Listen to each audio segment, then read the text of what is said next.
யாராச்சும் தயவு செஞ்சு சொல்லுங்க. ஒருத்தன் யூவி டெம்பர் ஓட்டுனா வாரண்டியே வராதுங்க. அப்ப எதுக்கு எஜ்ஜி போன் போடுவீங்க?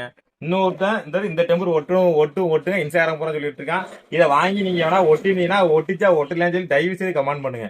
அப்படின்னாலும் உங்களுக்கு யாருக்கு ஒட்ட தெரியும்? நீ இன்னொரு கடைக்காரன் போய் தான் ஒட்டணும். அப்ப அந்த கடைக்காரன் இந்த கம்பெனி நல்லா ஒட்டுது, இன்னொரு கம்பெனி தெரியல, இந்த பிரின்ஸ் கம்பெனி தான் பாதி பேர் ஒட்டிட்டு இருக்கான். இந்த கம்பெனி தான் ஒட்டுது, பக்காவே ஒட்டிக்கும் ஏன் சொல்ல மனசு வர முடியும் எனக்கும் தெரியல. நான் சொல்றேன் இந்த டெம்பர் பரவாயில்லாம ஒட்டுது, இதுவும் கொஞ்சம் பரவாயில்லாம ஒட்டுது.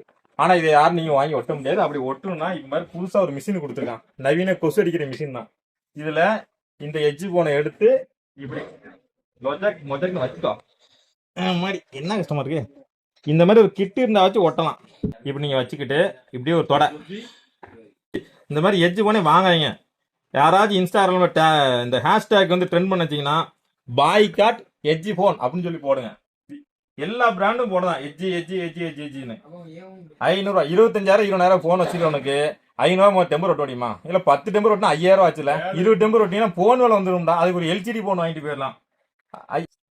இப்போ வந்துருங்க, இதுல இங்க ஒரு 3 லாக் இருக்கு. இந்த 3 லாக்கு இது ரா புட்டேஜா போட வேண்டியதான். எந்த எடிட்டிங் இருக்க கூடாது இந்த வீடியோல. இது மனசுல வரல ஆதங்கம். எங்களுக்கும் என் கடையில சொல்லி சொல்லி சொல்லி சொல்லி தாவல. முடிஞ்சா பாலிமெட்ரிக் போட்டுட்டேன். இப்போ இப்படி எடுத்தோம்னா அழகா வந்துடும். எப்படி ஒரு சொட்டு கூட கம்மராது. இது ஒரு அமுக்கு.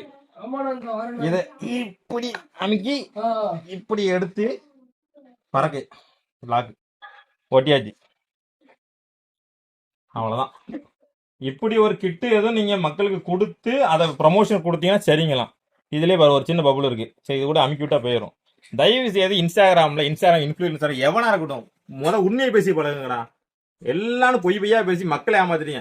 தயவு செய்து ஆன்லைன் விட்டு கடையிலேயே வந்து 4 கடைக்காரனை பார்த்து அண்ணன் நல்லா இருக்கியா வானே வையின்னு பழகிட்டு அந்த கடைக்காரன் சண்டைக்கார மாதிரி பார்க்காம நல்லா அன்பாகி ஒரு ஒற்றுமையா பிசினஸ் பண்ணுங்க. நன்றி மக்களே.